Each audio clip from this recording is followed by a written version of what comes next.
Hey everybody. Are we on? Yeah. All right. Hello, hello. I left my Nah, I'm good. How y'all doing out there this like morning? Yes, morning. Thanks. Morning in the States. Good after evening over here. Hello, hello. If you watching from over this way. How is y'all?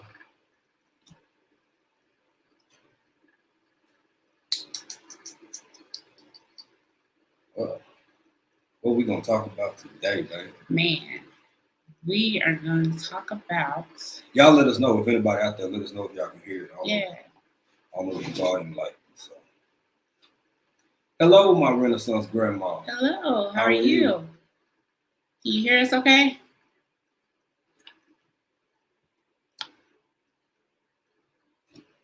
I guess we're good. Let's try to test it. Okay. Okay. What are we talking about today? Topic of discussion today is the American dream. Yes. Is it dead? That's what we're gonna talk about. That's what we're gonna talk about. So yeah. Yeah. Let's get into it.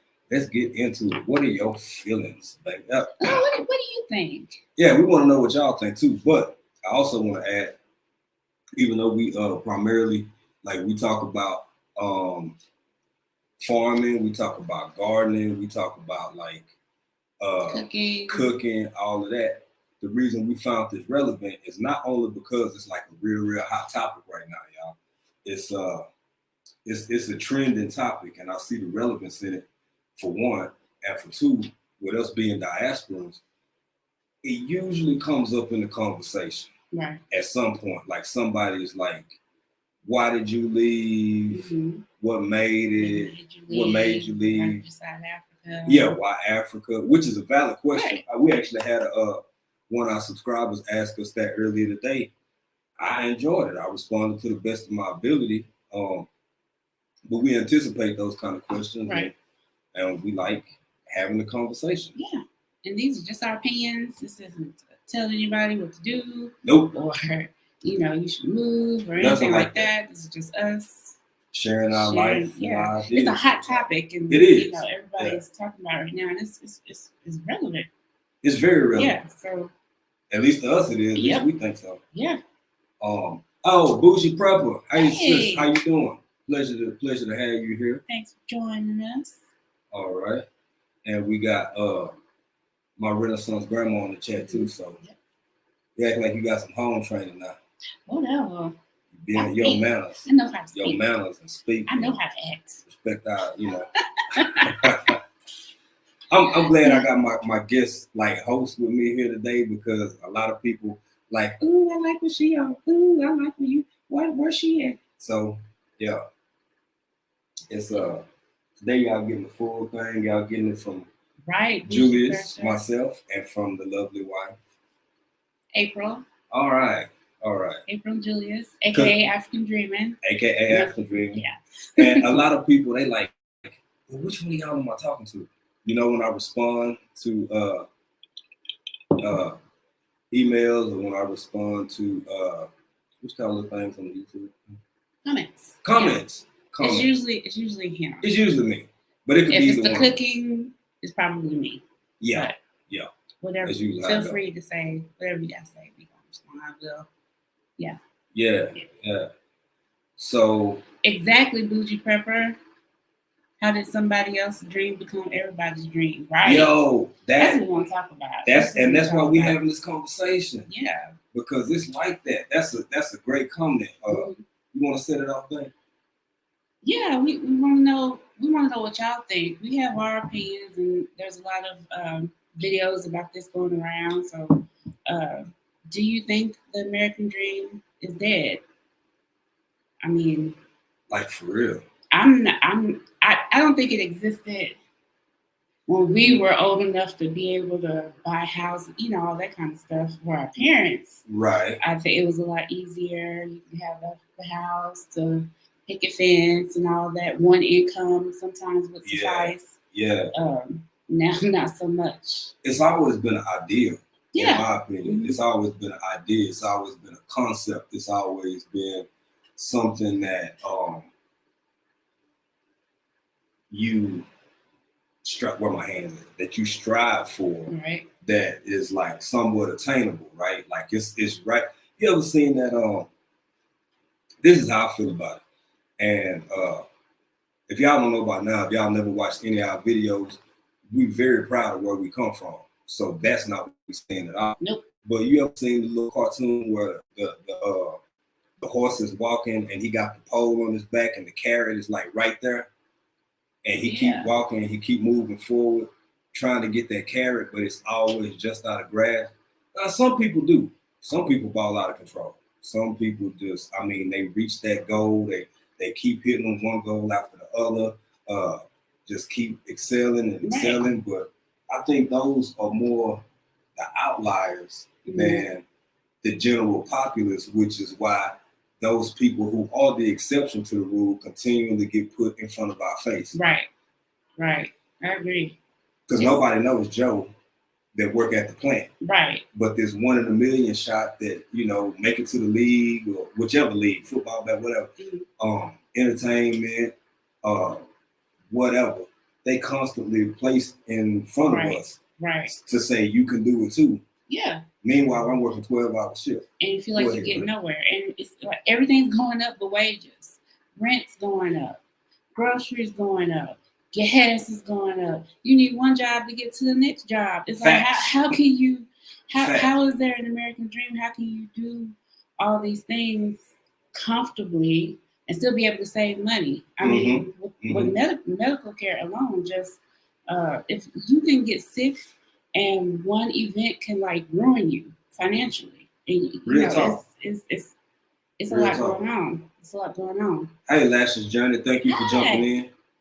Hey, G-Mama Bros. Hey. Lashes. Yeah. We happy to have y'all here. Thank y'all. Thank y'all. Thank y'all for jumping in. We're talking about the American dream and if it's dead. Is it really dying? Is it dying? Did it ever really exist in the way that we were led to believe that it existed or exists if it did? I don't know. I mean, this is something people really talking about, y'all. And it's been some time now, but when we left the States, man, it's like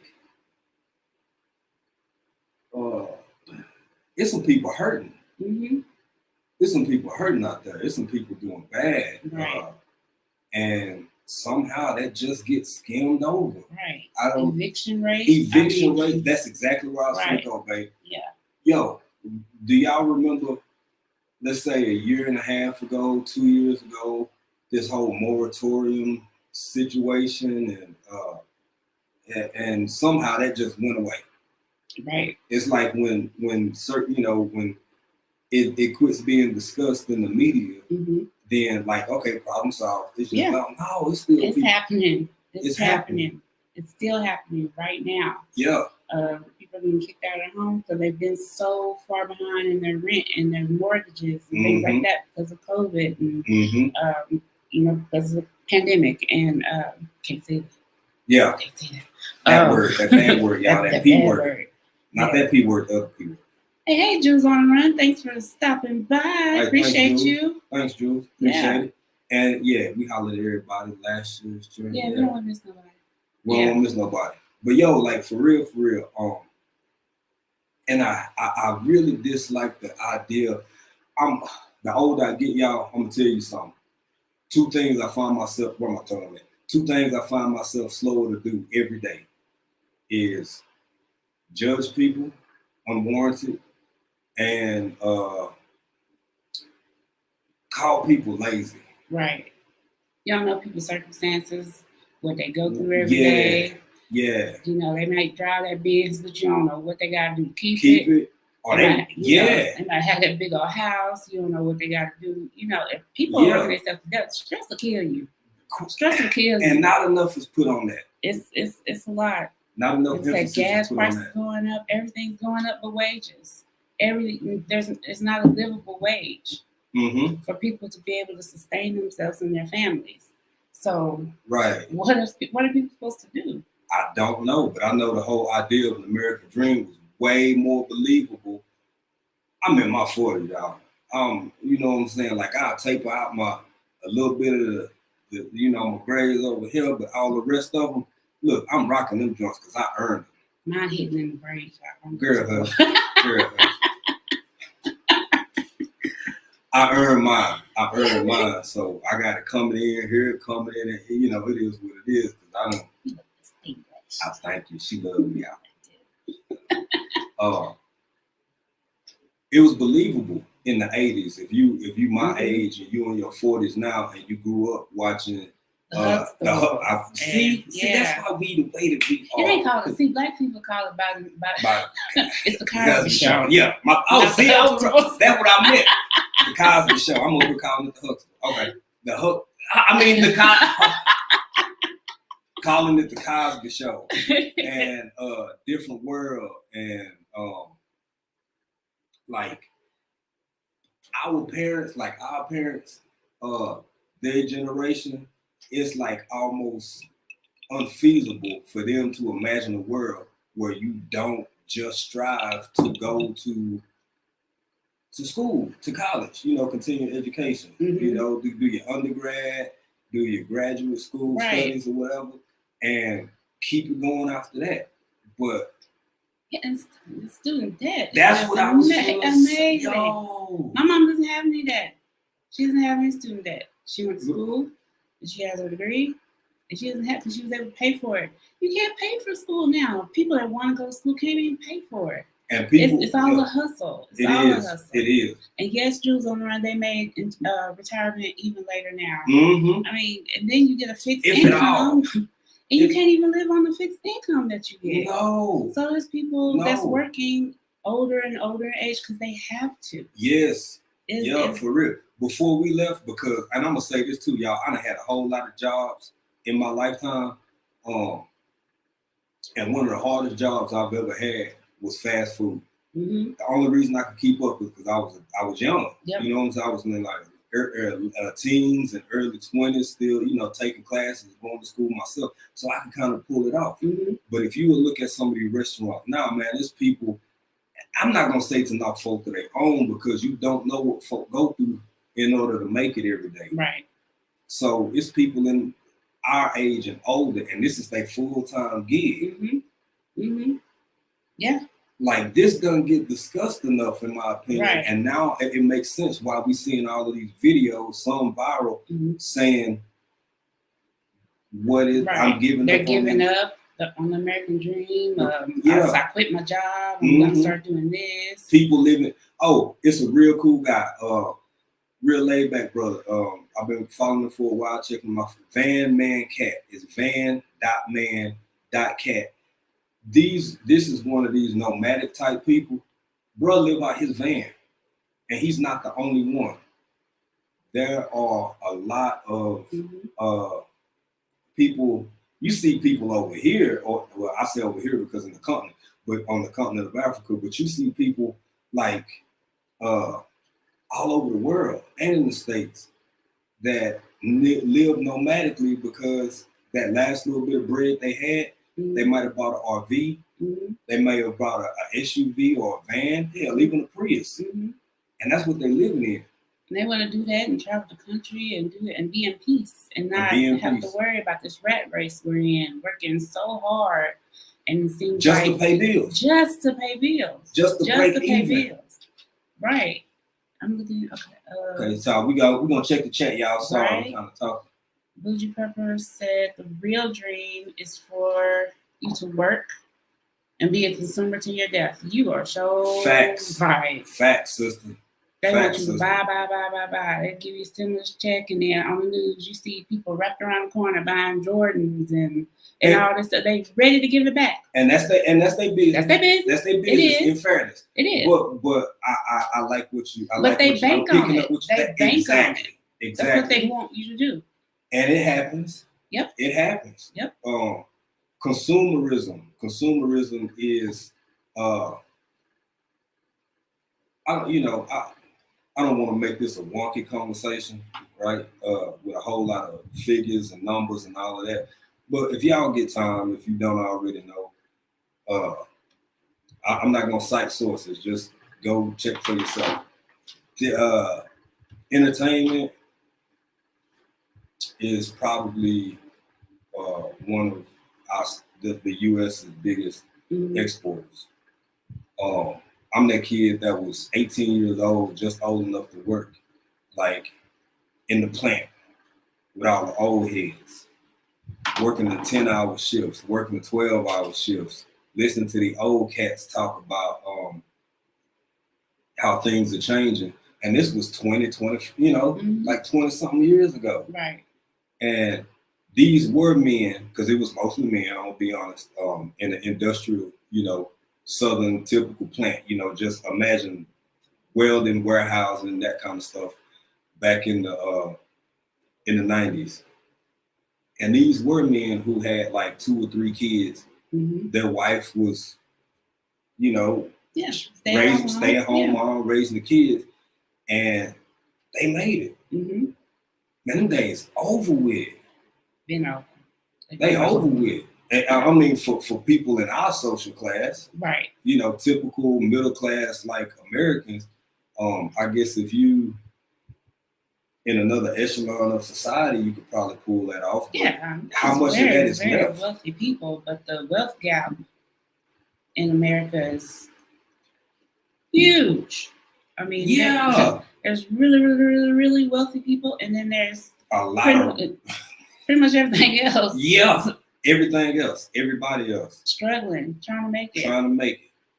Just looking out of the window, watching the asphalt grow.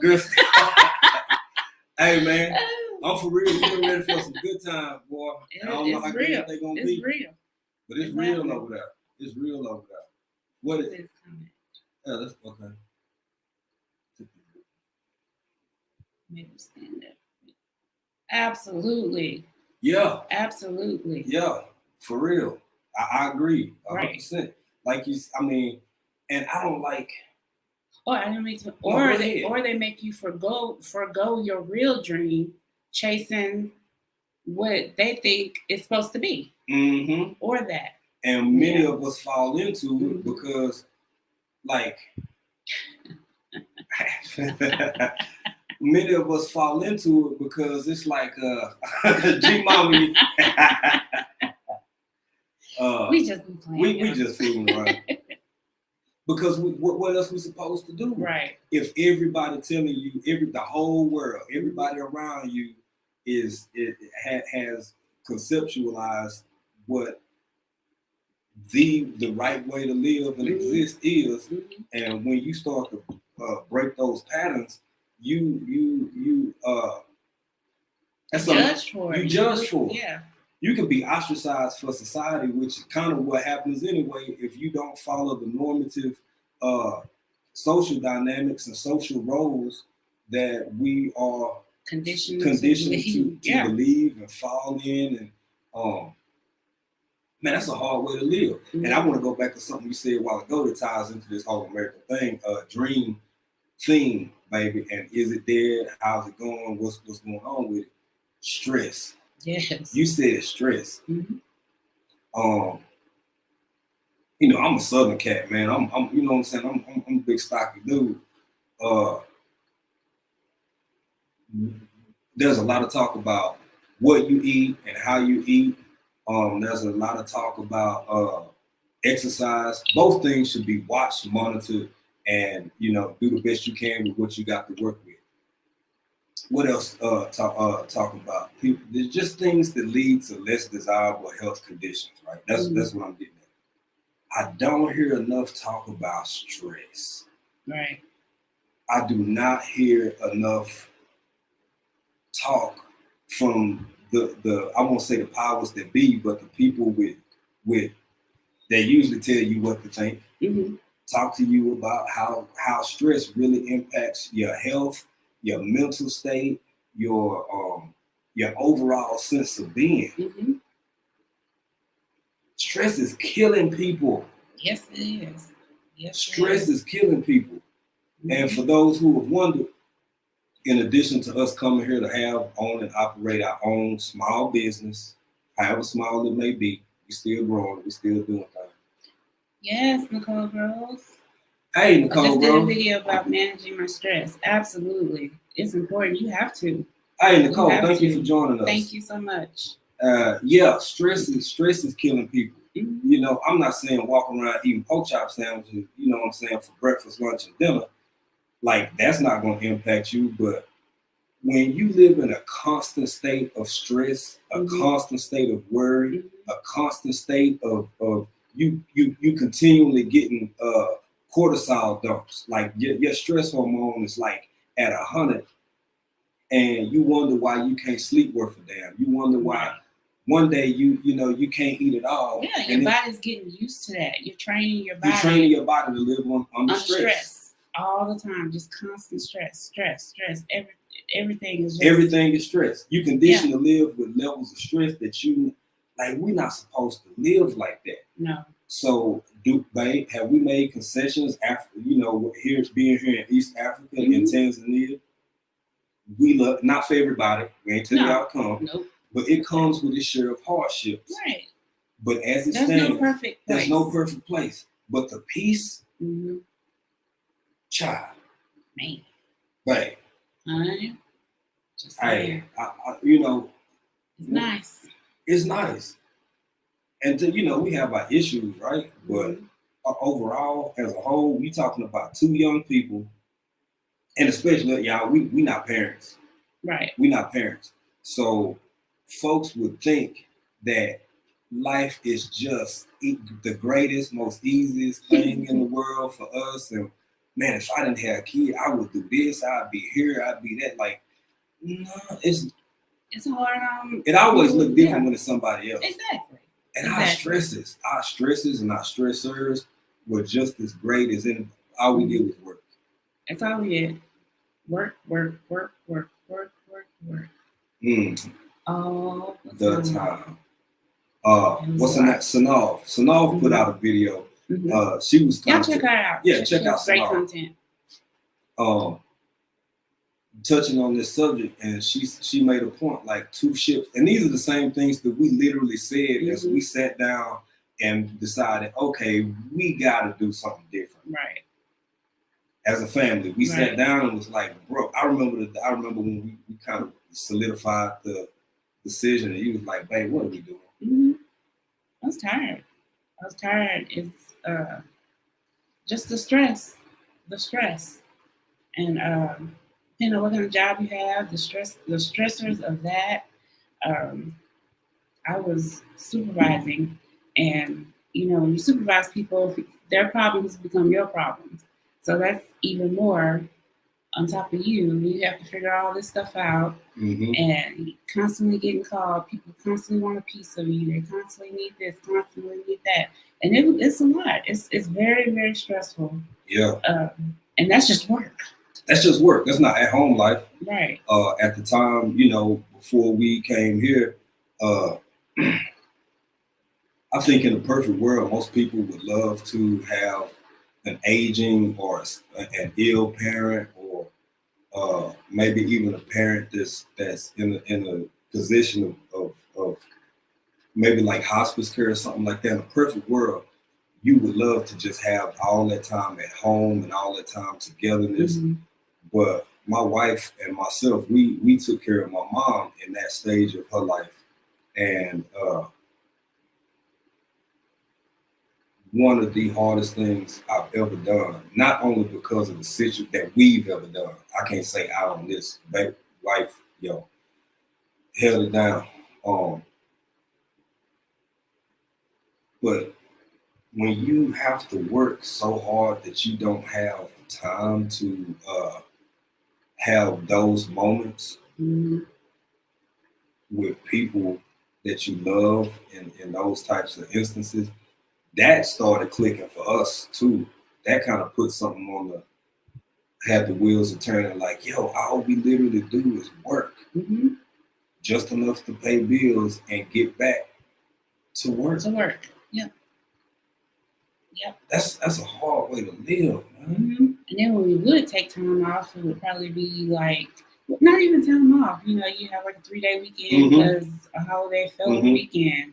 You might take one extra day just to give yourself a little time, so it's not too much at once because you got all these things you have to do. You know, and you can't take the time you need to do what you need for yourself, to take care of yourself, to take care of your relationships, your friendships, and your life. Your life, yeah. Working your life away. That literally. Do y'all ever get the Sunday morning blues? And I've always loved Sunday morning. Something is, Sunday morning for me. If I, go to church or not, whatever. I haven't been in a while. Y'all don't hold it against me. Pray for me. That's what you do. Pray for me. But y'all like Sunday evening roll around, and it's like, you gotta start, get your work clothes together. You gotta mentally prepare. Make sure, okay, I got enough gas, so I ain't gotta stop for gas in the morning. I gotta do this. I gotta do that. I gotta just all those things about being at work the next day, and that's all you can think about. You can't even enjoy your Sunday. The rest of your Sunday, because it's all getting about ready to go back to work. Yep. Horrible way to live. It is. Horrible way to live. And I think that's what a lot of people are really saying. Y'all check out some of these videos because everybody has their own views and opinions and their own spin on how and why they reached the point where they kind of over it, so to speak. But it's almost like a clash of I won't say generations because these are older people saying it. These are younger people sharing the same sentiment. We talking about from baby boomers to, what you call these new ones now? They name them all kind of Gen. Is it Gen X? No, Z. Yeah, Z. Whatever they is. Old folk and young folk. Like, man, this just ain't cutting it no more. Yep. It's a lot going on. It's a lot. It's a lot going on. Like, wasn't it like a big thing maybe a couple years ago that people weren't even like. People are getting out of college and moving back home, and they just couldn't afford the student loan debt and they got these degrees. They got the degrees, but they ain't got the jobs to fill. Right. And so and look, it was a time maybe that was about 3 years ago, right? You couldn't turn your TV on and get online without hearing about all of these kids or young people or whatever moving back home with their parents because they can't do this and they can't do that. And then it just went away. Yep.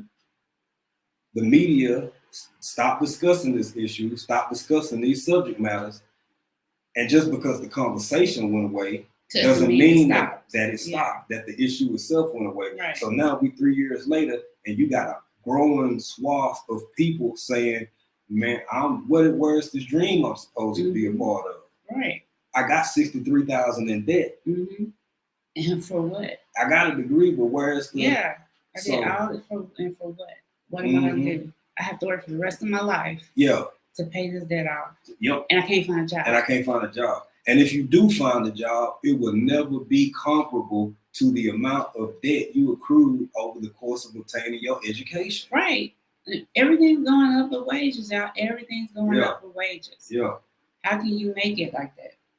And something else I'm noticing too. I personally won't do it. Calling these young folk crazy, or no, not crazy, lazy. Just because they got more gadgets and more tablets and phones and stuff like that. Let me tell you something. When I was a kid, baby, I'm glad it wasn't no doggone cameras. It ain't no evidence. It ain't. we were being kids, exactly. Right, we were being bad. We were doing what we were doing, and everything wasn't filmed. If y'all think that these children, and we're not parents. I'm talking about my nephews that's old enough for me to have this kind of conversations with. Millennials, yes. Millennials, thank you. What's up, Hands in the Dirt? What's up, Hands? That's why I got it on. That's why I was hoping. I said, you know what I'm saying? If all things work out, this man will come on just so he can see me in this shirt one more time. Get to the comments. Everyday life is all stressful. Yes, ma'am. Yes, ma'am. Absolutely. Yes, ma'am. You absolutely right. And even though, hello, Vander Land jumped in. Appreciate it. Thank you for jumping in. Thank you for jumping in. Yeah. Back to what my Renaissance grandma has said. For people who live a lifestyle of preparing, um, it comes with a negative connotation. It really does. For the most part, it's like even if it's understood, it's this slight kind of little preppers and all that. Like you're. I knew you were gonna say something, hands in the dirt. I knew you were gonna say something. It kind of do though, don't it? Look like one of them bald face. It look like one of them bald face heifer with some horn. But to what she was saying, this whole issue that's going on with the conflict over in Europe right now.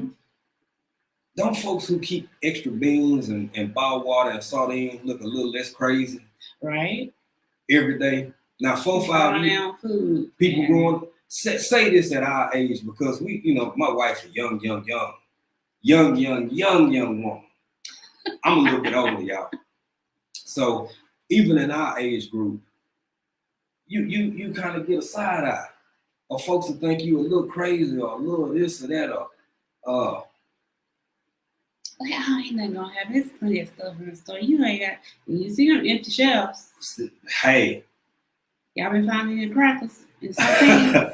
I heard they were hard to find. I heard they were hard to find. Don't folks who have this mindset seem a little bit less crazy every day? To some, I don't know. I'm sure people of this persuasion still get judged to an extent, judged to a degree, but and for us, even here in Africa, because it's a way of life, is nothing like how things operate or work over in the States. No. But growing your own food, it's just Bougie Prepper said, I'm crazy ready. Hey, crazy that's ready. Right. For real. I mentioned it to y'all before, babe. You remember that snowstorm back in Seattle? What was that? 19? It was 2 years in a row, wasn't it? Yeah, it was 2019. Snowmageddon. Snowmageddon, they were calling it, y'all. And so at this time, like I mentioned earlier, I had to get to my mom. I mean, the snow was bad, y'all. They brought out like the little bobcats to snow out the parking lot. People was literally snowed in. They were shoveling and couldn't get up the hill to get out of the property because it was that bad. It was rough. I hadn't seen my mom in a couple of days, and I needed to go be with her. So as soon as I finally got a little clearing, I was ready to walk. And they finally got the roads clear enough, and they finally brought the trucks in, put sand where they could. So I'm trying to get to mom. On the way back home, I stopped by a store close to our crib. I think it was Wally World. And it was the sister in there. It was the sister, and this was early in the morning, y'all. Anyway, it was early in the morning, and she was really, really mad. And look, Stephen King can't make this up. I told you, but she was like, "How the hell they not gonna have no food in here? If I made it over here, then the trucks can make it over." I mean, she was in the store going ham, dog. And when I say it wasn't nothing in that joint, I think I saw some out of the whole freezer food section, they had some 2 or 3 aisles full of the stand-up upright freezer thing. They had 3 bags of frozen corn, them little short corn. Yeah. And one of them kind of seafood mixes that most people don't eat that's got like the little octopus arms and the clams and mussels, just that whole medley, all that stuff. It was some bags of them and some bags of corn. That place was empty.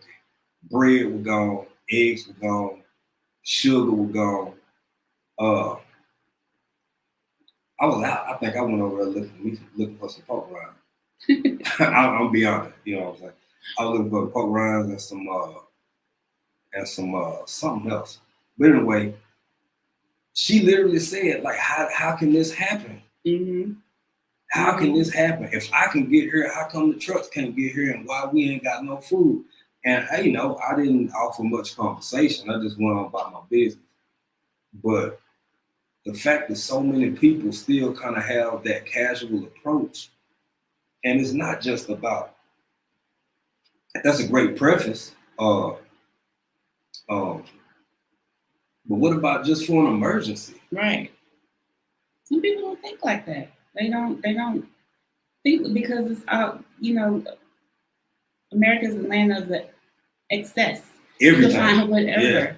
Yeah. Anything you want. If you have enough money or you can get it, you can get it. So people have that mentality that this can't happen here. Yeah. That happens in places like Africa. That happens, that happens everywhere else. That doesn't happen here. Right. So yeah, I can see people having that mentality. And I'll tell y'all something. This ain't our first rodeo. We visited and lived in other countries before. I have never seen a place quite like America in the uniqueness of almost whatever you could fathom or put your mind on. If you got the bread for it, you can get it. Yeah. Most countries that we've been to, I'm not saying they don't have variety, but they're more based off of like staples. Mm-hmm. They have staple foods. They have staple ways of, I guess, kind of like dressing. It's just a different culture. Right. But in the States, man, if you want some Moroccan food, go get some Moroccan food. If you want some Ethiopian, go here. Not to say that they don't have both of those here too. Yeah. But you're not finna necessarily get the same kind of Tex-Mex that you can find in the States. You're not gonna get the same. It's just different. Y'all see what I'm saying? I won't belabor the point, but all of this kind of ties into this whole American dream. Right. And for us to be as young as we are, the changes that we've seen in our lifetime, man, it's wild, man. It's a lot. It's a lot. It's a lot. It's a lot. Go ahead. Yeah, go ahead. Well, I was gonna say, like, even talking with some of, our younger relatives, when we talk to them, and they've asked us how we think and what we about, everything from college to this to that. Or sometimes, why is this not working out? Like, I thought if I did X, Y, and Z, then the equation would solve itself. Right. I could solve. Right. I did everything right. I did everything right. I'm still not where I feel like I should be or where I should be for all the hard work I did going to school and doing all this. And what does it all mean? What is the point? And that raises another good question about this American dream. Right? I'm glad you said that. When people don't feel like they where they supposed to be, are they not feeling like they where they supposed to be, or where they need to be for everybody else to think they where they supposed to be? Right. Exactly. Come on, y'all. We talking tonight. That's a good point. We talking tonight. Yeah. That's a lot of pressure to live under. It is.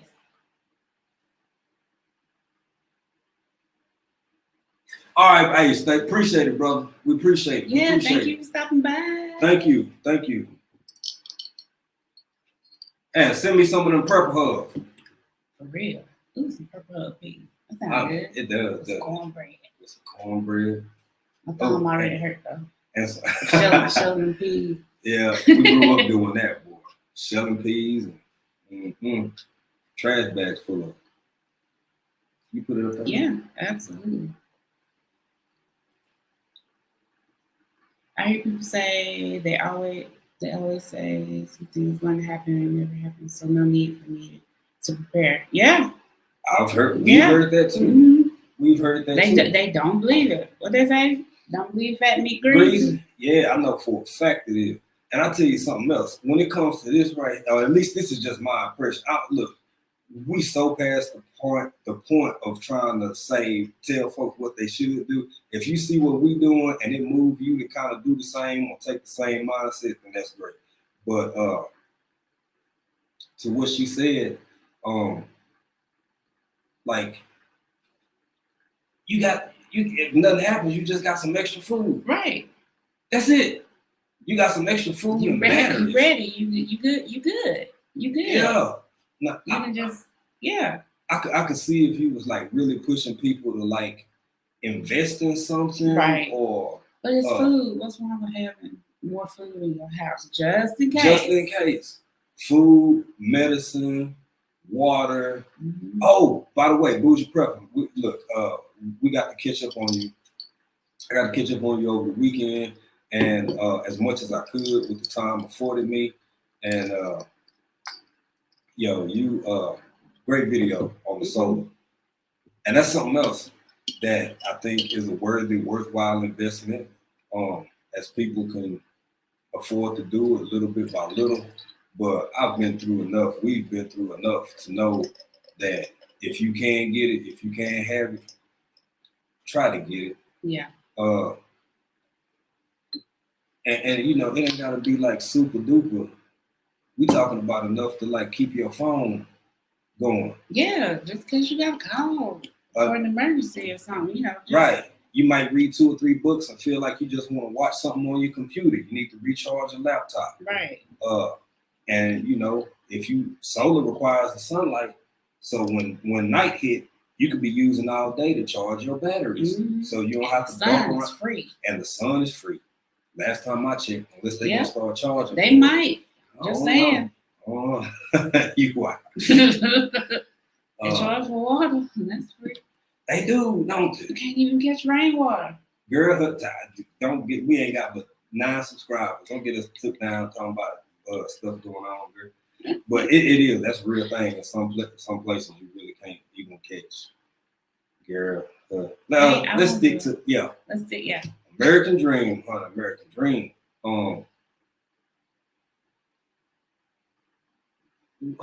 How do I put this? So another part we noticed with this whole issue with the American Dream and how it's going and working out for people is it's not just the movement. It's not just relocating or becoming an expat like we did. It's a little less complicated than that. Mm-hmm. There are a lot of people who have just, I'll say this, I think it's a shift in consciousness overall. I think that that's right, 100 to 500 watts will recharge small electronics. Hey, and y'all, if y'all get a chance, anybody who's not familiar with her in the chat, I don't even know how many we got watching, but if you see this on the replay, whatever, check out Bougie Prepper channel. Everything from how to organize your pantry, doing it small, getting fires going, which people really don't even understand until they're in a position to try to do it. I was surprised how many people really don't know how to start. Yeah. So go check her out if y'all get a chance. But like with this whole dream thing, and what it means, I think it's a shift in consciousness, because I don't even think it's that, I don't want to say drastic, but I think people are starting to realize that much what you very welcome, sister, very welcome. People are starting to realize more and more that we have a limited amount of time on this earth, in this life. Right. And what are we going to do with it, and how are we going to spend this time that we've been afforded? Mm-hmm. And when you watch what happened over the last 2, 3 years, 5, depending on what all parts of, goings on you want to pull into it, I think people are exhausted. Mm-hmm. People are tired. Yes. People are overworked. Mm-hmm. People are stressed. Mm-hmm. Some are losing hope. Mm-hmm. And it's like a walk, like something is breaking, it's coming down, where people are saying, yo, I'm about to go live my life. Right. My way, the way I want, and try to find some happiness in this short amount of time on earth that I have. Mm-hmm. Mm-hmm. Nobody wants to be stressed like that. Constantly. But we feel like we have to. In order to prove ourselves. Right. And to survive. Yeah, to survive more than anything. Right. But it's also a measure of wealth. Mm-hmm. In like how you're measured in society. Mm-hmm. Almost like you have a social credit score or something. Right. The more you give of yourself, the more you work yourself to the bone, the more you look, I'm gonna tell y'all something. Over the last few years, I've kind of touched on a few here and there. We've lost people. We've lost loved ones more than seems fair for such a short duration of time. it impacted us, Yes. how we view the world and how we view what we want out of it and how we choose to do things. Mm-hmm. So, with that being said, I think people are really, really shifting because you've seen all that you've seen over the past couple of years, and then you combine that with being on the verge of being homeless, Mm-hmm. a paycheck or two away from that. Mm-hmm. A much needed surgery away from that. You made a point earlier about medical bills. Mm-hmm. It's astronomical. I mean, some people can't even afford to put their families on their insurance because insurance is so expensive. And you can have something drastic happen to you or one of your children Mm-hmm. or your spouse, and they have to have surgery, and that can like Wipe you out. financially wipe you out. Mm-hmm. It can wipe you. It makes no sense. It makes no sense. There's other countries where healthcare isn't expensive. It doesn't have to It be. doesn't have to be. And when you can't afford to be sick, Right. when you feel bad for a day off, Death, yeah, stress, get sick, can't even go to the doctor because you're scared of the bill, right, and you can't even take care of yourself. That's sad. or and it's happening. Or have that can't get your teeth fixed. Right. You can have insurance and like straight up might have to wait till your next payday to get it so you can try and cover the deductible. Yeah. Or this isn't covered and that's not covered. Pre-existing conditions. All this is a lot of stuff. And like I said, insurance, even with insurance, with your job, that your out-of-pocket expenses can ruin you. Ruin you. Yeah, it can. It absolutely can. And Bougie Prepper just said, right. You hit the nail on the head. Right. You can have medical insurance and still can't afford to go to the doctor or to the dentist. It's real. It's real talk. It's real. It's very real. And people live with that. People deal with that. Mm-hmm. Can't even afford their medications because the medications cost so much, even with insurance. Mm-hmm. It's a lot. And to touch back on us for a bit, we did not leave because it was more the rat race for us. Mm-hmm. Did we cover that good enough? It's not giving up on the American dream as much as it was like, what the hell are we doing? What dream? Yeah. You're working so hard for what? And just try to make it happen here. Mm-hmm. So that's what we stepped out on, and people ask us sometimes, like, how do you do it? Hey, Audrey. Hi, Audrey. How you doing? Thank you for jumping in here. We just talking about, I don't know if you saw the title or not, we just talking about the American dream. It's a viral conversation right now. The videos coming out about it. People are start more and more to kind of ask us, did we give up? Did we give, Do we think it's dead? All those kind of questions. Yeah. It's a hot topic right now. Everybody's talking about it, and especially in the diaspora community. Yeah. It wasn't the determining factor, but it helped. It helped. I mean, there's a whole lot of factors. The rat race. Hello, Urban Gardening Chronicles. Hi. Thank you for jumping in. We appreciate it. Yeah, y'all. I mean, and we want to know your thoughts and how you feel and what you think. Because it's almost a subject matter that has to be elaborated upon, because I don't see a one word answer for. I mean, you could just say yeah. You could be like YES, yes, it's gone, it's dead, or it never existed, or whatever. But everybody's different. Yeah, everybody's different. Everybody's circumstances are different. Mm-hmm. So what might be ours might not be yours. Right. But it's a lot of things that go into that. I feel like it died a long time ago. As far as I'm concerned. I think parts of it, I'll say again, especially with more people jumping in the chat, it seems like it was more believable 30 years ago. Right. And it was more believable 40 years ago. It's always it died. It was a possibility. It was there. It happened. Mm-hmm. Right. It was never our dream to hold up. It was never our dream. That's real. And that realization, thank you for putting that up. A Bougie Prepper. Y'all see what's on the screen. And that's the absolute truth. I think that more people, again, this shift in consciousness. people are starting to realize that. People starting to realize that. Now, for me, I'm gonna age myself a little bit here, but I'm old enough to. One of my first communication devices was a doggone pager. The second one after that was a little bitty Nokia. What was it, 2260 or whatever? That sucker was like this big. Used to play Snake on it. Yeah. Snake. So I'm showing my age with that. But now you got kids. I say kids. I'm talking about folks in that late teens and early 20s. Try to tell them X, Y, Z. Them kids will jump on their phone so quick, 5 seconds. No, this ain't what happened in 1993. They'll show you. They'll hold their phone right up to your face and be, nope, this ain't what happened. Well, the GDP of America was this in 1988, and now I'm faced with this. They'll tell. Look, I'm not saying they know it all, but we all born into a world that already exists. I'm just saying some of these kids, they got a pretty rock solid grasp of what's going on.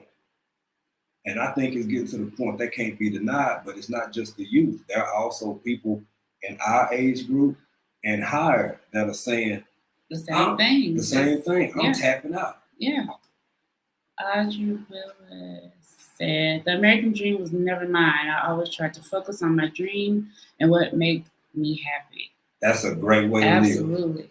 That's a great way to live. It took us a while to get there. We had so much going on for like 5-6 years.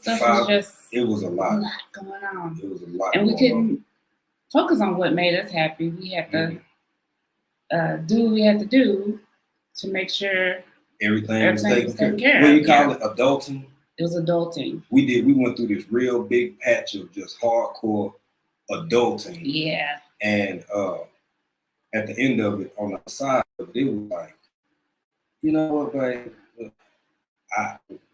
Let's just stop. What would happen if we just stopped?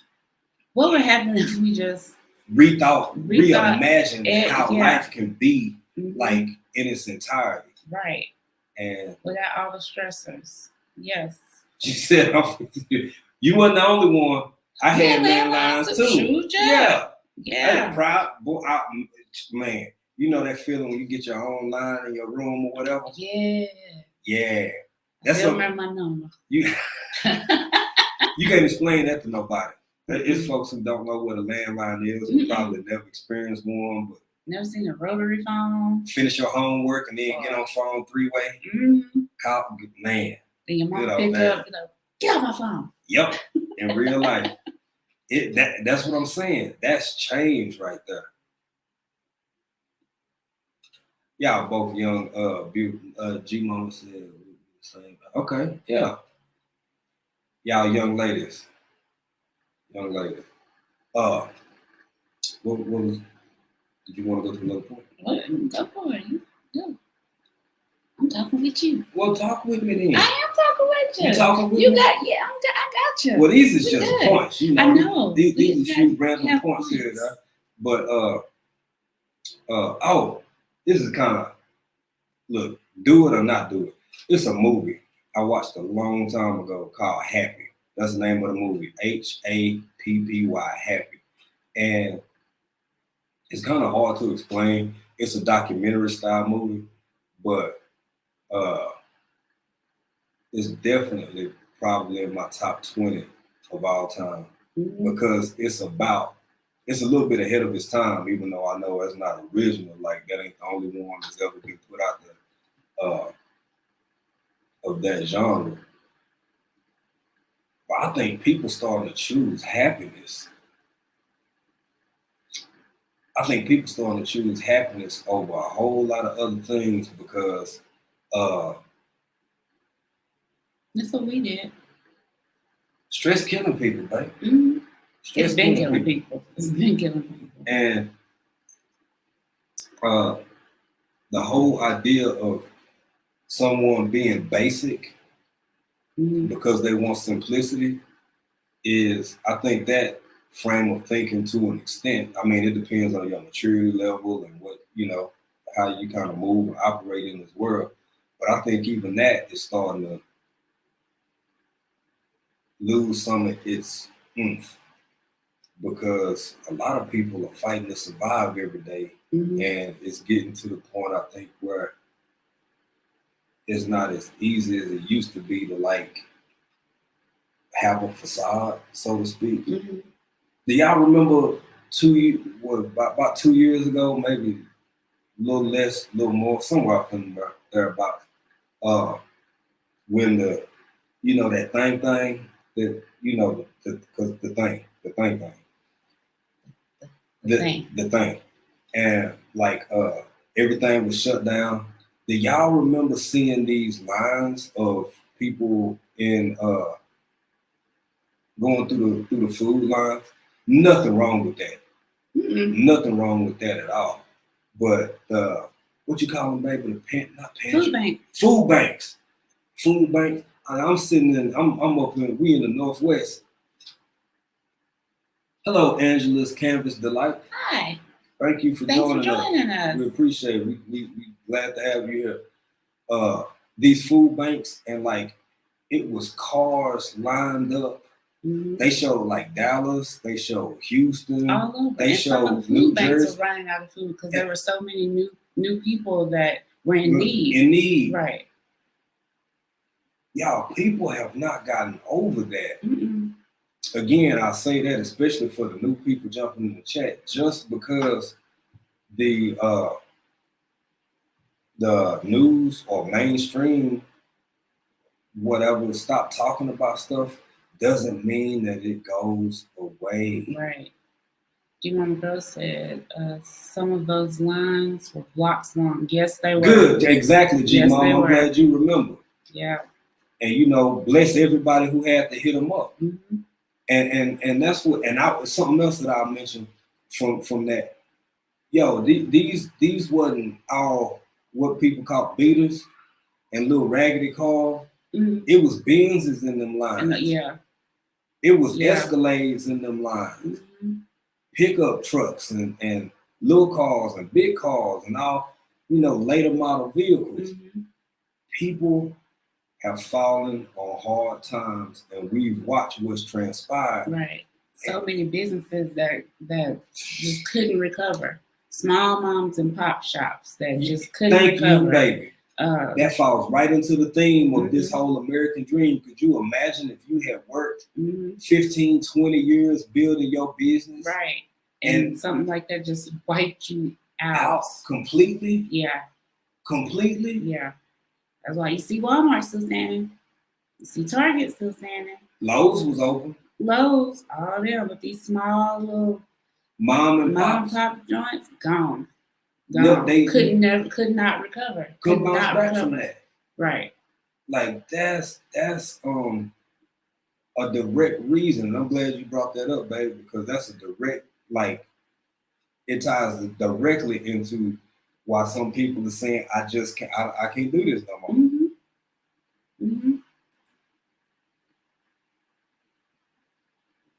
Absolutely, sister. Yes. Absolutely, Boozy Prepper. Yes. And I try to be mindful. We try to live our lives like that. Try and be humble people. Try to be thoughtful people. And know that just because it's not happening to us, for one, it don't mean that it can't. Right. At some point. That part. And just because we're not dealing with it doesn't mean that somebody else not going through. So and that's something that I really have grown to love about the culture over here. Is the communal sense of everybody's gonna eat, everybody's gonna be good. They're gonna make sure that their friends and family are okay. Even if it's just a piece of this, they're sharing it. They're gonna make sure their people eat. It's all it's built into the culture here, sharing. I'm so tired of something like this, like where we at now in societally. I think it was inevitable to an extent because I'm guilty of it myself too. That mindset of like not loner, but but that I gotta get mine. And in some cases, you gotta live like that, depending on your neighborhood, your environment. Like sometimes you gotta move like that because that's your life. Right. So you got to move like that. But one of the things that we love about here is the way you help. Like, I'm for real. I've told y'all before, you got $1 million homes, you got mud homes in the same village, right? Or I won't say million, I won't put a price point on it, I'll say very, very big luxury homes and mud homes in the same village, in the same spot. And even though my Kiswahili is not super, super fluent, I've asked my friends in certain instances, what boy talking about? What she say? What I ain't saying they don't give each other hard times and joke around, and they could be a little snappy with each other. Mostly in good fun. But I've never known Tanzanians to tear each other down the way that we do as a community back in the States. And the older I get, the more it bothers. It kind of makes me sad a little bit. Like, it used to be funny and it used to be high and playing the dozens and all of that. But man, with the stuff people walking around with on their mind and on their shoulders and living with now, like, I almost feel like if I ain't lifting you up, I'm letting you down. Right. I guess it's my age. I don't know. But let's go to the next one.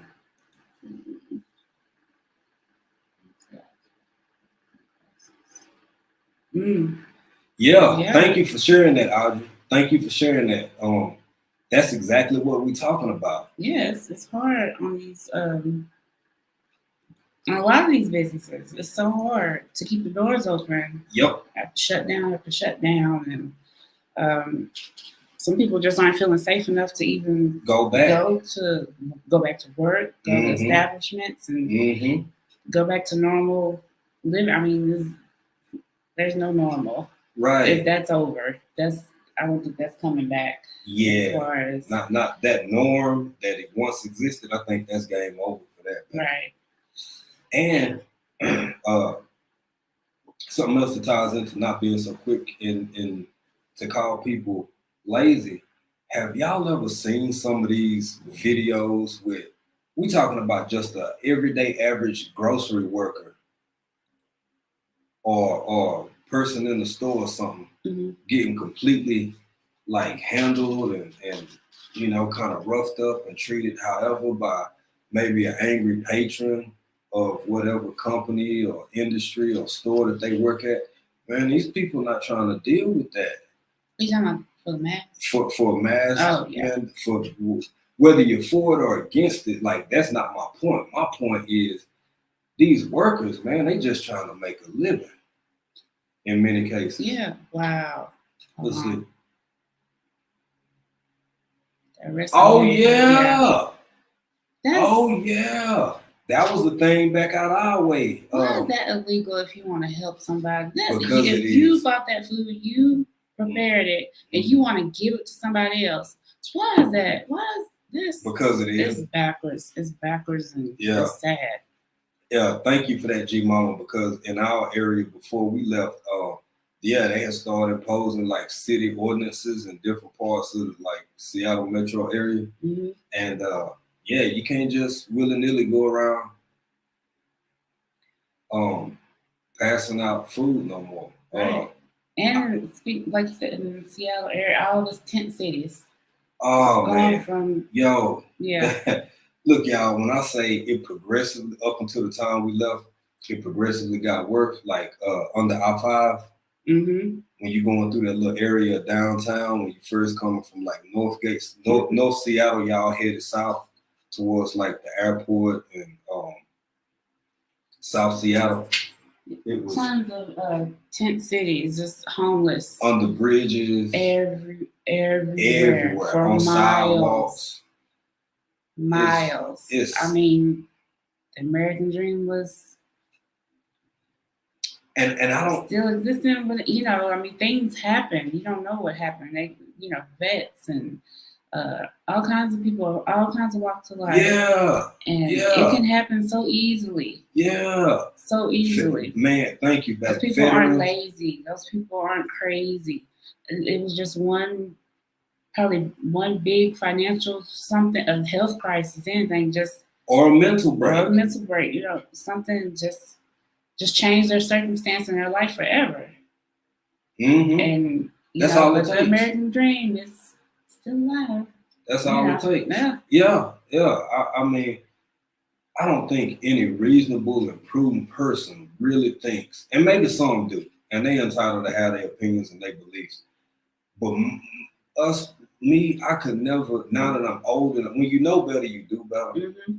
I could never, for one moment, think that all of those people just chose to be homeless, just give up and, to just give not up care. on life and not care about their health, about their clothes, the lack of bathing. Like, but sometimes you got to look at a person's circumstances and ask. That's what I choose to do. Look at a person's circumstances and ask, who would want to be in that set of circumstances on purpose? Right.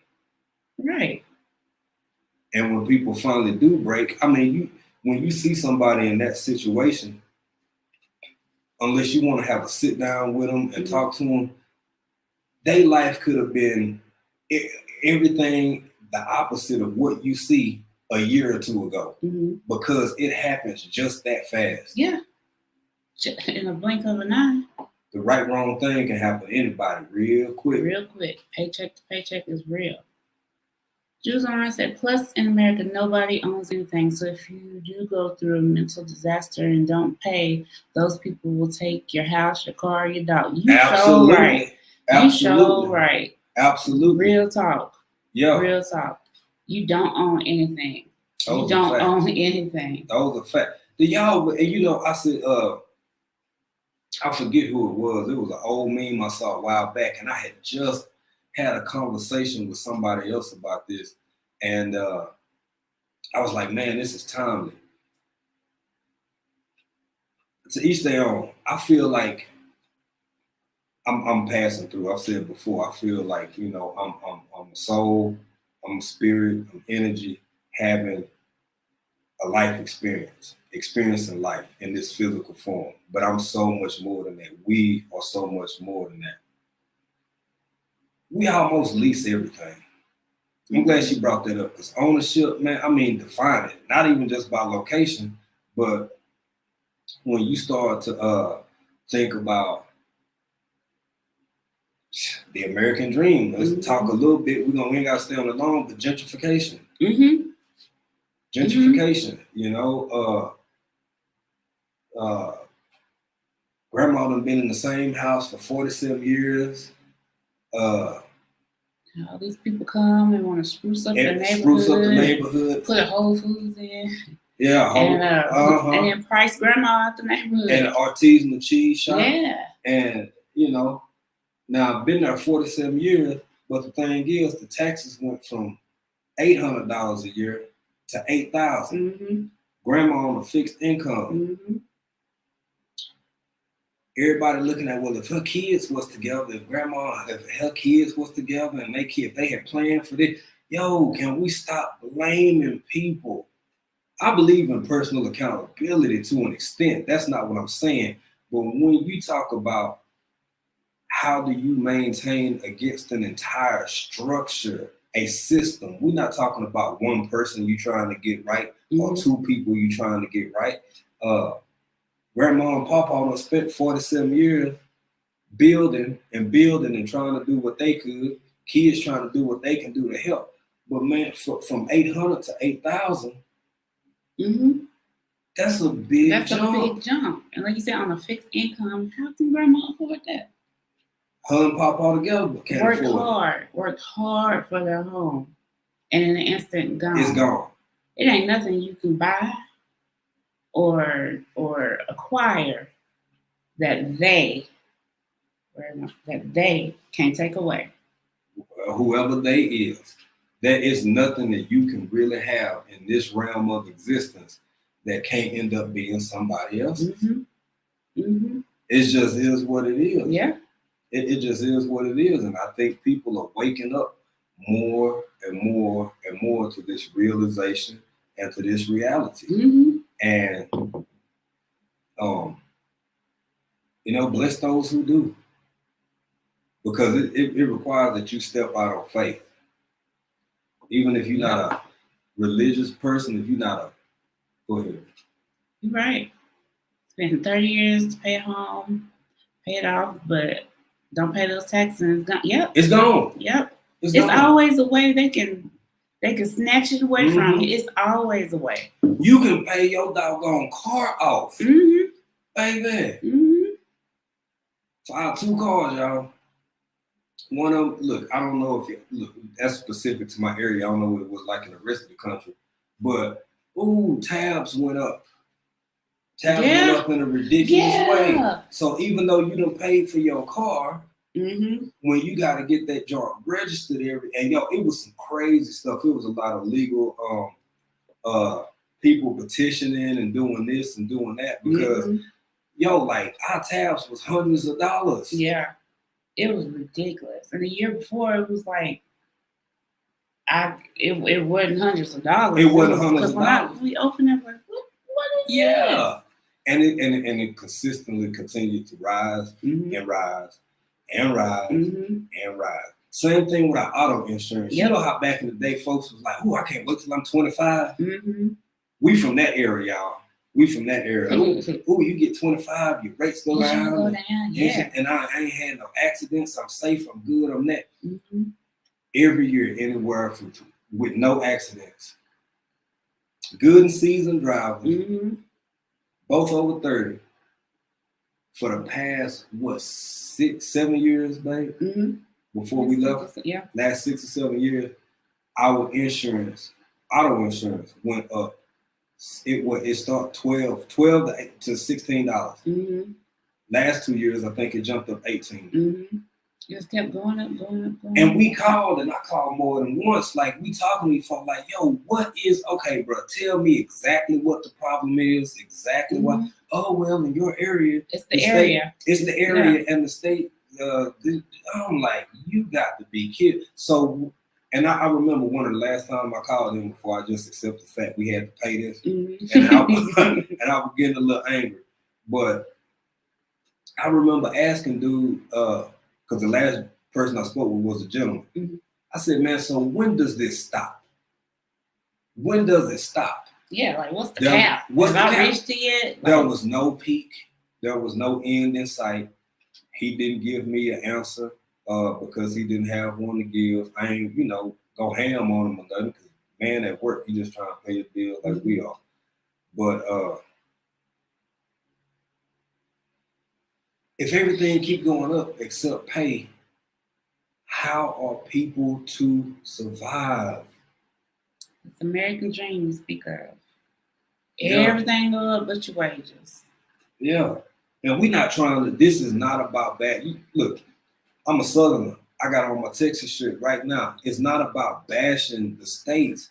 It's about talking about the concept of this dream. Right. It's about the concept of if I do the right things in this order, I will ultimately end up here. Right. Wherever your here is. Right. But you'll end up there. Yeah. Yeah. I know that's right, for real. I'm ready for a horse and buggy. Yeah. Dude. I heard it was going down over there, y'all. Is it getting a little better or is it just still kind of like, even if it's going down, it's still high. Expensive. Yeah. Too expensive. I think some places in California, I think it got over 8, right? 8? Oh. Over 8 I think so, yeah. Yeah. Ooh. That's a lot, y'all. Just to go to work. On the run said them out. Did we see that? Yeah, them taxes. Them taxes, man. They'll get you. They'll get you. And it's taxes here too, but that's business taxes versus living like that. Those are two completely different things. Yeah. But like in the States, everything is just this ain't a state bashing campaign, y'all. We not beating up on the US. We are talking about this dream that everybody is talking about and why so many people feeling like it's a good move for them to check out. We not parents. If I understand people like jumping on trade school or vocational school, something it may not be as traditional, but it's less expensive. Yep. And I think it has more of a beeline into the workforce. Yeah. A lot of the survival things that like I feel like we should have been taught in school or whatever. They're taking it out. Yeah. They took it out. Yeah. I don't think are there any 4-H programs anymore? Yeah, for y'all, a lot of y'all 4-H programs and y'all have 4-H in home y'all economics shops class. I don't even think they like really do that anymore. Yo, those are like life skills that you could like leave high school if college wasn't a plan for you and like start working. People was doing it. Mm-hmm. I know I'm showing my age.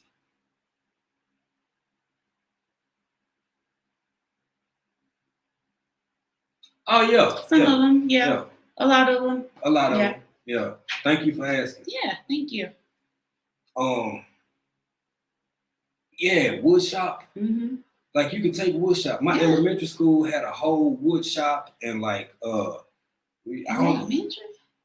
No, I say elementary. Yeah. Oh, not elementary. I'm in middle school. That was some young children. I know. Wood shop. I know. Labor laws, girl. Labor laws. I apologize, y'all. Not elementary. High school? Middle school. And this was wood shop where I don't even know if they let kids like touch machines like that no more in school. Because you could lose a finger straight up. Mm-hmm. You could lose a finger, but they have to have so many waivers and all this stuff to be able to teach that. So they probably just don't want to do it. Wouldn't, worth the hassle of somebody getting hurt and the insurance and the insurance. Yeah.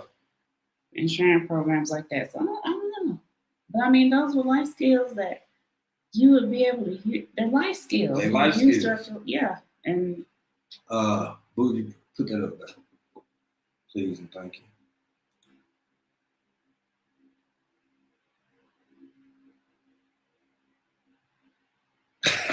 It's just new math. I know, because the math ain't math. I don't know what's going on. Yeah. These kids can't tell time on like a watch with hands. They can't write in cursive. Yeah. It's like you write in cursive. Like, what is that? What magical language is that? And again, you know what? Them poor baby, they born into a world that already exists. That's true. Just like you was, just like I was. Yep. It ain't. I ain't knocking on it. It's I know just you ain't to show that they're not teaching what those things that are useful that you can use in life. That's what education is for, so you can get knowledge, so you can be able to live your life and be able to take care of yourself and all that stuff. But that's not like Bougie Pepper said. They want to dumb you down. Yeah. G Mama Groves said. Yeah, can't count money. Yeah. Yeah. You need to be able to know how to count money. That's crucial. But then that's another thing that look, this American dream. Yep. Money, Bitcoins and crypto, all that stuff. You don't need cash anymore. Y'all remember when that thing, because of the thing, because that had happened with the thing, right? So do y'all remember folks were like, it was a chain shortage? Mm-hmm. You remember chain shortage? And I was like, I had 2 or 3 different stores. I was like, say, bro, what happened with all y'all? When you get rid of change, why you can't have no? You ain't got no change. Ain't got no change. Okay, y'all ain't got no change. Everybody using their card. One of the things that I do find enjoyable about here, most transactions are cash transactions. It's still advanced enough. Don't get me wrong. Don't get it twisted. I mean, there's methods of you could pay on your phone. It's all kinds of cool stuff like that. But the luxury of being able to count and refund and do things with money like how we've done it for so long, everything is going digital.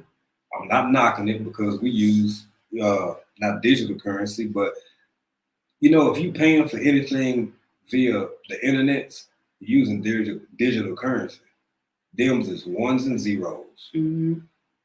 If you ain't flicking quarters and dollar bills or T-shilling at folks, you're using digital currency. Right. So, what did we have? Oh wow, Yeah. half a year of each. That's what's up. Half a year of woodshop mandatory. Hey, that mine was in junior high. So yeah, that was still at least you got it. I bet you. Had. Had. Nah, I don't look at that T-shirt no more. Yeah. Mm-hmm. Oh, straight up. Yeah. Wow, I did not know that, G-Mom. Hey, Mad Acre Farms. Thank you for Mad Acre joining. Farms, thank you for jumping in. We appreciate it. We really appreciate it. And I mean, like Mad Acre Farm, for example, this is an example of how a lot of people, especially stateside, will not only end up being okay, Mm-hmm. but potentially end up being profitable. Sometimes in the whole prepping space, Right. I think the survival tendency kind of outweighs, well, if this does happen and transpire in this way, I'm in a position to, I don't want to use the word capitalize, but you could capitalize in the most positive way possible by teaching, showing, Mm-hmm.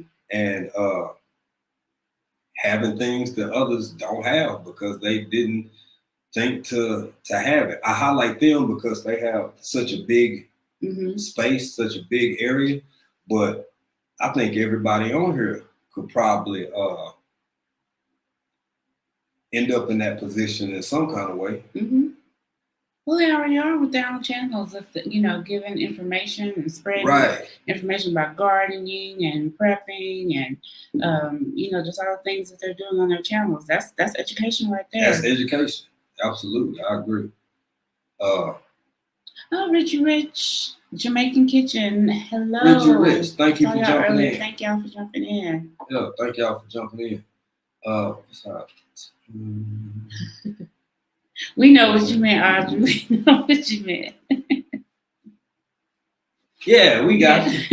We ain't gonna be picky. Right. I know what you meant, Audrey. But for people who just jump in the chat, if y'all feel like sharing, if you don't, then don't feel any pressure or nothing like that. But the discussion we just talking about, because it's a growing topic, it's a growing discussion, and I didn't even realize until the last few days just how many content creators and non-content creators. Some people, like, that's the only video they ever did, is saying that they burn out, mm-hmm. they're done, they give up, and I gotta say, I can kind of relate. I can kind of relate because in a lot of ways, before we made our move over here and decided to, dip our toe into the whole poultry business thing, it's fair to say we had our wits in a little bit. Oh yeah, we were there. We were like past there. That's why some had to give, some had to change. Yeah, definitely. I think the only other place we probably would be is back in Texas, Homestead, maybe. But even then, we needed this. Mm-hmm. We needed this. Yeah. And it's just everybody's dream is different. Everybody's dream is different. And as Bougie Prepper said tonight a couple of times, man, it's not like it's just this idea that you can. I hate using this old phrase, but chasing the dragon. Mm-hmm. You get that idea that how it's supposed to be. And I think some people actually hit the target. I think some, but society requires you. It's like society keep moving the goalpost, mm-hmm. because what was good enough, what was making it, what was arriving 30 years ago, it ain't good enough no more. Right. It seems like nothing's ever good enough. You can work, you can grind, you can do everything you're supposed to do. Mm-hmm. For some people, even when they do get that house or get that car or get this, society gonna change its mind in about 6 or 7 months, and then that ain't good. The house That ain't not good big enough. The house The not car, big enough. you need a new, You need newer amount exactly. of car. Yeah, you got gas. No, you need electric. Right. It's always something. The bar is constantly being moved. Right. And it's like you will never be. You'll never catch up. You'll never. And if you do catch up, you're not gonna catch up for long, right. Because it's just a matter of the next season. Yep. Like, it's almost like, and I'm not knocking fashion for my fashion lovers that may be out here, but I'm cool with some basketball shorts and some work jeans or something, and getting dirty if need be. But man, every season, every season, the everything changes, and you got to catch up with this and catch up with that. And if you got real expensive taste, it can be. It can get expensive. Yeah, it can. Nice. I resigned my position in real estate. My homestead. Hi. Well, congratulations. Nice. Yes, Audrey. Congratulations. Congratulations. Wow. That's amazing. That's a big step. That's a big step. And keep us all updated on how that's going absolutely. And how life is. I mean, yeah. Absolutely. Congratulations. And the courage for stepping out on faith. Yes. Because it requires faith. It does. It does. It just does. What's the Mad Acre Forum?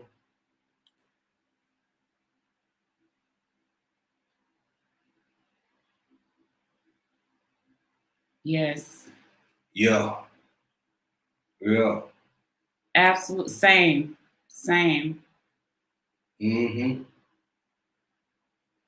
Absolutely, man. And big success to y'all. I just, really good people, really great people, and y'all always like everybody in the chat for the most part, the ones that I'm familiar with, always uplifting other people.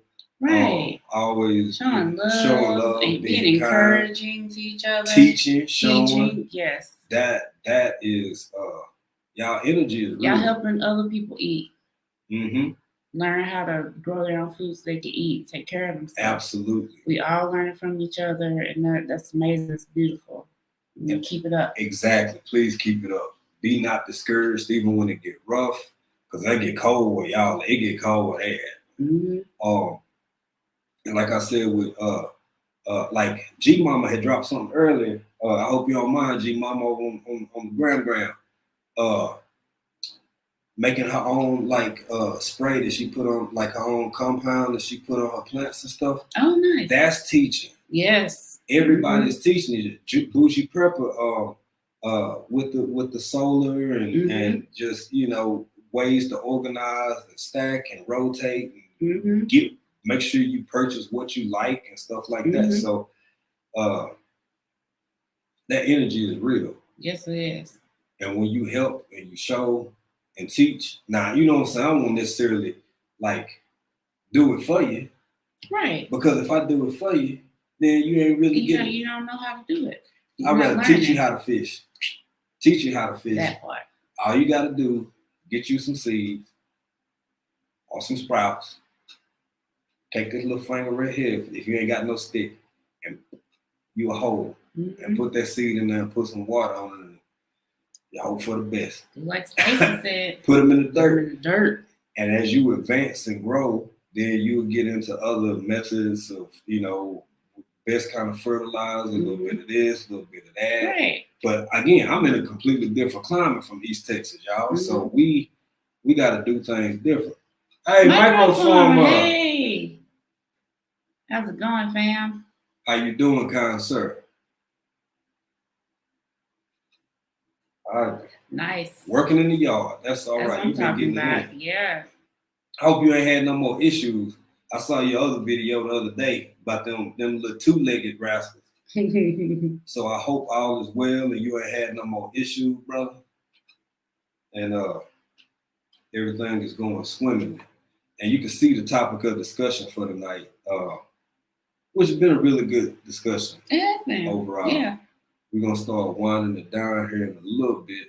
But, I guess before we kind of wrap it up, we touched on us a little bit in the beginning. But we've got Okay. Microform, you going live?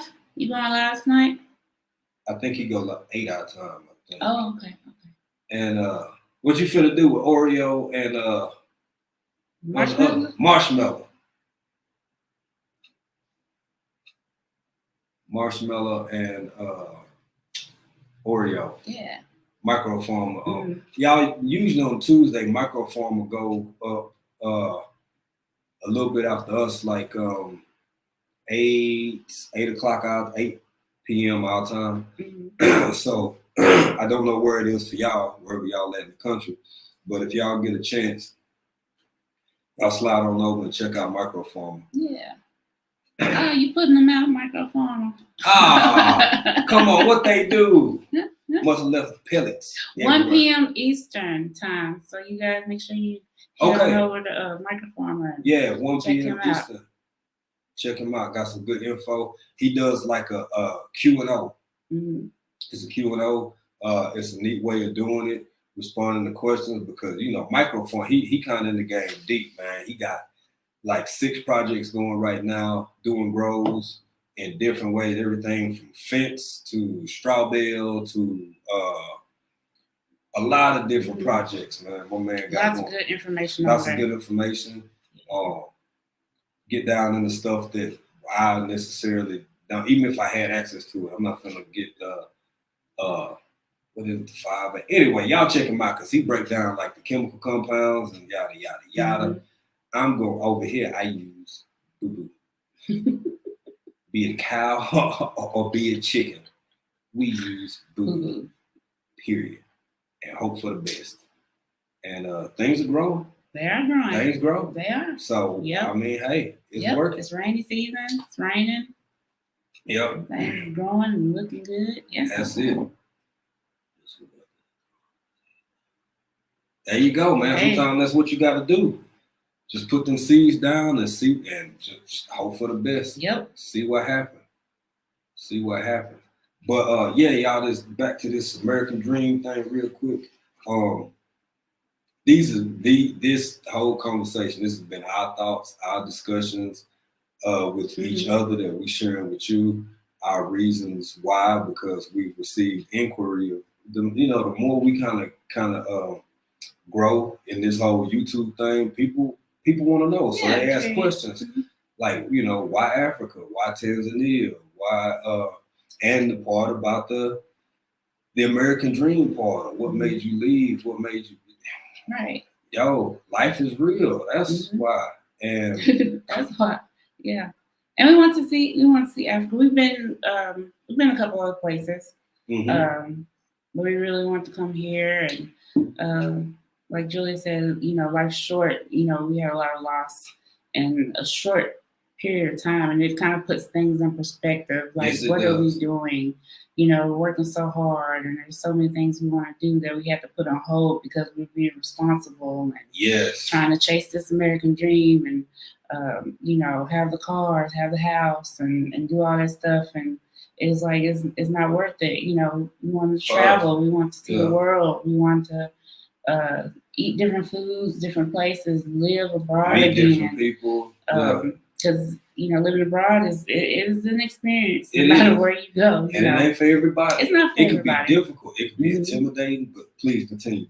No, so go ahead. It can be all those things, but it can be worth it if that's where your heart is and that's what you want to do. Yeah. And it's just go see it, go try it, go do it. You want to start a homestead, do it.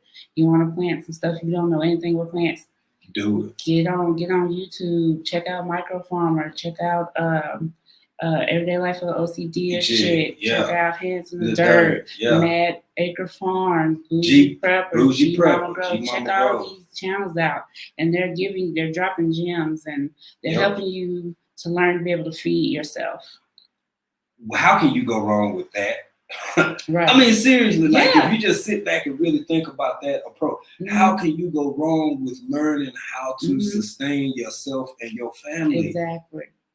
The independence that accompanies that entire concept is starting to sorry, y'all. Sorry about that, y'all.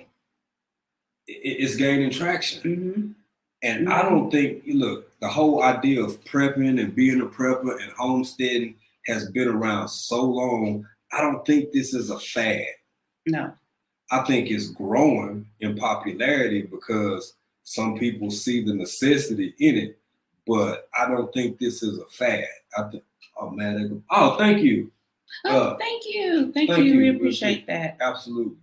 We just, trying to live our life, do us, try to find happiness in this short amount of time we have on Earth. So that's, Yeah, because, I'm sure, especially for somebody in you guys' position, having done the more, corporate, that was more your bag. Yeah. I was always kind of, not not corporate. Not corporate. Not corporate, yeah. A little bit more on the kind of come home dirty side a little bit. But okay. Oh, thank you. But I can only imagine for you all and everybody in the chat, it's liberating. Mm-hmm. No matter how hard you work, because I'm sure you have some complicated, hectic, kind of crazy days, but doing that and working that hard for yourself versus an entity, a corporation that you will never fully satisfy. You'll never own it. You'll never get the money that the head gets. And you put in more work. You work harder than the head of the company, but you'll never get what they get. They don't still do the gold watches no more, do they? They don't even get, you used to get retirement. That's what I was going to say. Yeah, you can't even retire. How many jobs can you retire from now? I don't know, like 4, I think. What are they? Okay, 2. Post office? I don't know. Because you can't really retire from the military. I mean, it's 401k. It's not really a. I think they made changes anymore. In that. Yeah. So is there anything? I don't know. Is there anything you can retire from, y'all? I don't know if that exists. Not in a traditional sense. Not like it did back when. Right. You could literally just when the American dream was alive and well. And it was possible. Yeah. Yeah. Those things are. Yeah. That way of living, that way of thinking, mm-hmm. It's things are different now. It is a lot. That's a real question, y'all. Are there any jobs y'all know that y'all can still like retire from? I don't know. I'm thinking maybe some government. Oh, micro says it's all about investment. Exactly. Yeah, I mean, yeah. Have you seen the market lately? And that's true. And that's something I was saying earlier, though, bro. I give you credit on that a little bit because it could be an opportunity. Mm-hmm. There's you ever heard that saying, don't let a tragedy go to waste? So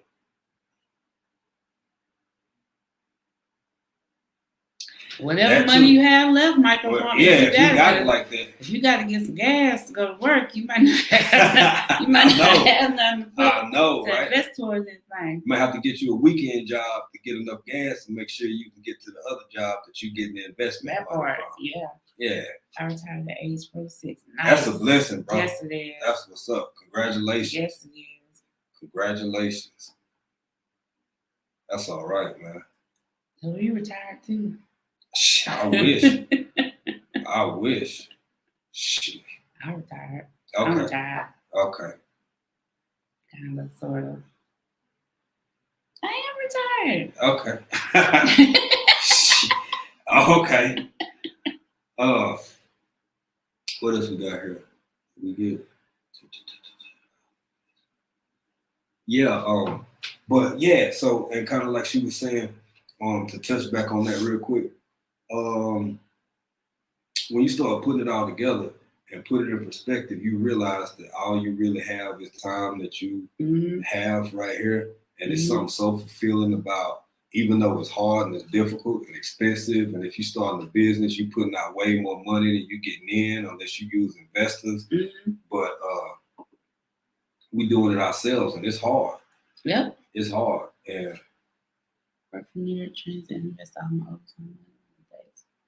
That's cool. Things have changed. Yeah. That's kind of what we're talking about, microphone, like the American dream. Like it was more possible then, where you could work and have overtime and have the money to be able to, do save and do all that stuff. Things have changed. Absolutely. I mean, everything, like keep saying everything's going up, but wages.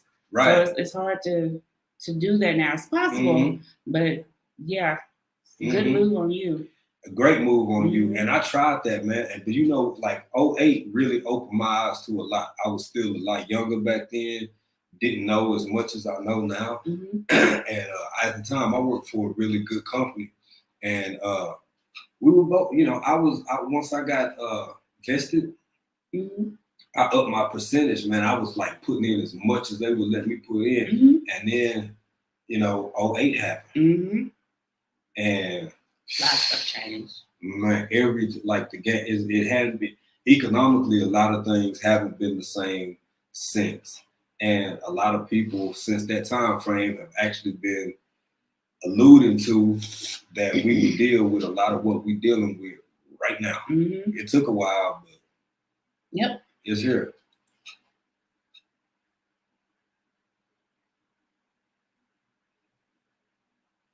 That's a great goal. That's beautiful. That's a great goal, man. And I know y'all inspiring other people too, because as slim as the percentage is, it's still possible with that mindset. Absolutely. With that mindset. But you almost have to be in a position where you're doing it for yourself. You're doing it the way y'all are doing it. So yeah, and it's fulfilling to be able to, grow your own food and be able to feed yourself. You can do that. You don't need all these extra entities coming in. You can do it yourself. That's a very fulfilling. Feeling? Yeah, it's a fulfilling feeling. Yeah. And something that's beautiful about culture and life in Tanzania. I have to be careful with my words, because I don't want y'all forever for 1 minute think that aren't parts of the country that are developed, especially in some of the biggest cities. That see iPad right here. I got we got internet and we got lights and all that kind of stuff. The lights do go out sometimes. Infrastructure is it is what it is. But when it comes to preparedness and all of this, it's not the same for us the way we did it back in the States, because this is a way of life. This is a way of life, and it makes everything so much easier in that regard, because everybody around me, that in this sense, there's food everywhere. I'm still growing, and I like having my own in my own yard. And we have a friend with a farm out front, and they, growing right now. So that's it's so much easier, because while other parts of the world were living in these moments of super upward mobility and super prosperity, a lot of these smaller and less developed countries had to learn how to adjust and survive without those luxuries. Guess what people did over time? They kept surviving without those luxuries. So even in the spaces where there's less, I was talking with a friend of mine, and I said before, a lot of my friends are either tourists or farmers or doctors or lawyers or whatever, right? But at the base of it all, they all kind of have this even keel, live kind of not modest. Is that a good word, babe? Modest life. I mean, don't get me wrong. I ain't saying they can't ball out, but it's got a real humble tone to it. And we were having a conversation. I think Tanzanians import less than 20% of their food. It was a real low percentage. It's a low percentage. It might even be in the upper teens. But the thing is, most of that is for foreigners. Right. Most of that is for foreigners and other tourists that are here in the touristy type spots. the average Tanzanian, man. I mean, it was like 20%. Well, I think it was 20 or 25. One of those two. Import, bring it in. So all the food is locally grown, sourced, all that's here. Here, right here. It's like if I pick up a can of. First off, we've been here over a year. We just got a can opening. Yesterday? Yeah. I'm not kidding, y'all. We eat completely different. And when we did get something out of can, I was taking that old knife and just real quick. And we just got a can opener because that's how little we eat. Canned food. Canned foods. Everything's fresh. But I said that to say, like, it's so different here. And the beef is fresh. Mm-hmm. The pork is fresh. Mm-hmm. I don't know if y'all eat it. I happen to love mbuzi. That's goat. Same for sheep. And I know it can be bad for my... I'll be here all week. I know it could be bad too. She did. What's going on? Just too much red meat. So the chicken is fresh. Like, it's just, I feel real confident that my Tanzanian brethren and sister will be quite fine in potential upcoming events because these kind people know how to survive. Yes. Again, it's nothing. It's a people. We cook outside a lot. We got a stove. I mean, we just like. We from Texas, though. We like to put stuff on. We like to put. We like to put. In our fairness, we like to barbecue. Y'all,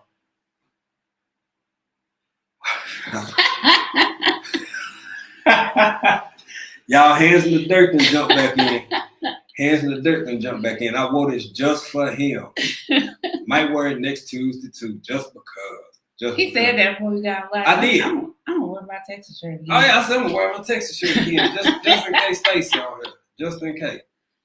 But he always we love giving each other a little slack back and forth. If y'all don't know Hands in the Dirt, y'all be sure to check out his channel too.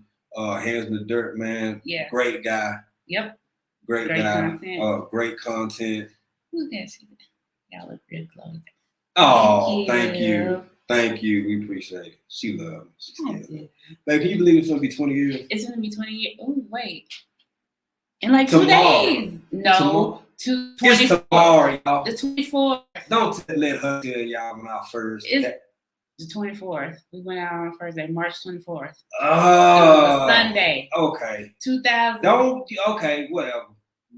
It was a Sunday. He Whatever always gonna say the 23rd. No, it's not. Whatever she said. Anyway, that was our first date 20 years ago, and she still, yeah. He just couldn't leave me alone. He couldn't quit me. Whatever. You the one came loving one me. You know what I'm saying? Yeah. Anyway, it's gonna be 20 years, y'all. It'll be 20. Yep. But and this is what we want to do too. That's another point. Like, yo, baby, we missed each other working so much. All this time together, and we've been able to spend more time together probably since we've been here. Yep. And wow, longer than 5 or 6, honestly, because I was gone working and you. It was. Yeah. Oh, thank you, Bougie Prep. Thank you. Thank you. This is what's important, in my opinion, to me, to us, and I think this is why to tie this back into that whole American dream, John. People starting to reevaluate what's important. I think people are starting to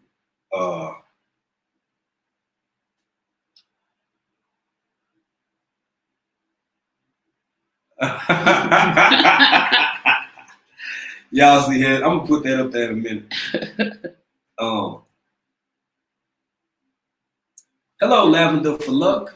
Hey, Lavender for Luck. Y'all see how Stacey do me. He'll never leave me alone. That's why I'm gonna keep on. I'm gonna call my mom and get my mom to send me some more, about 3 or 4 more. So every Tuesday I can just wear a different Longhorn shirt. But y'all don't know Stacy. Stacy, he all about them dogs. But yeah, people want to enjoy their time. Mm-hmm. They want to enjoy their time, man. You can work yourself to death or not. And I don't like it sound insensitive, but people are tired, babe. Mm-hmm.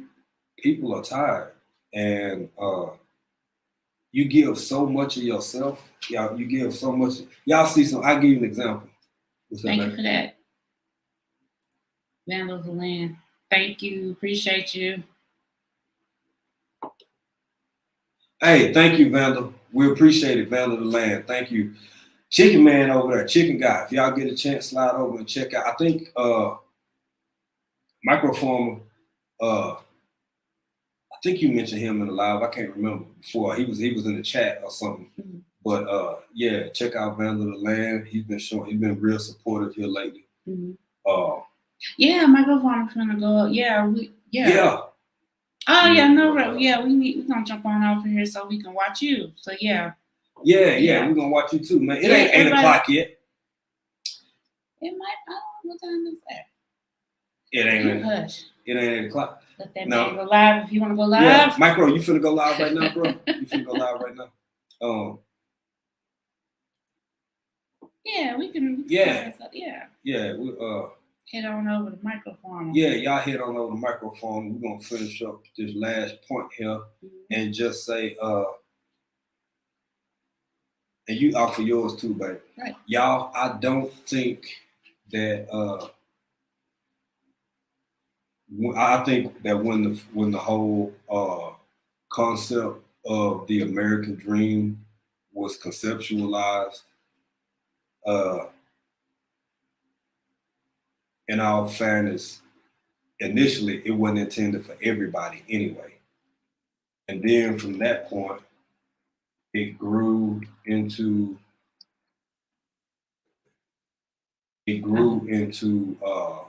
being more inclusive, and more people felt like it was a part of them, for them, and belonged to them.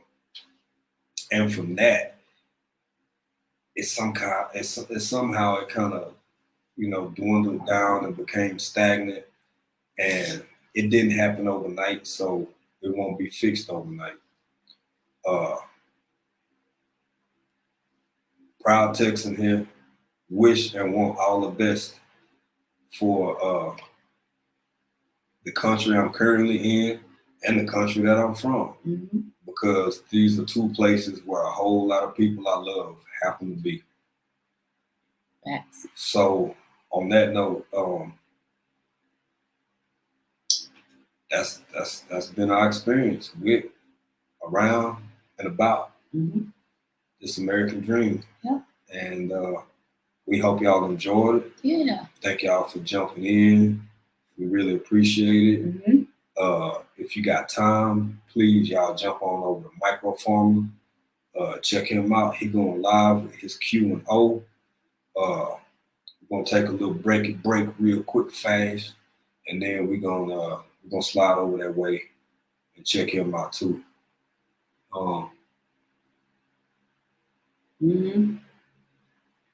That's fat, man. Hey, and hands in the, y'all throw that up real quick, right, before we dip out. What this man right here just said, do you want to call it feudalism?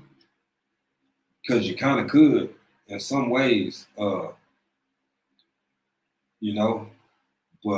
just something to marinate over, something to think about, something to discuss with people that you could have a conversation, because you can't talk about everything with everybody, but the people who you can converse with, it's worth a discussion.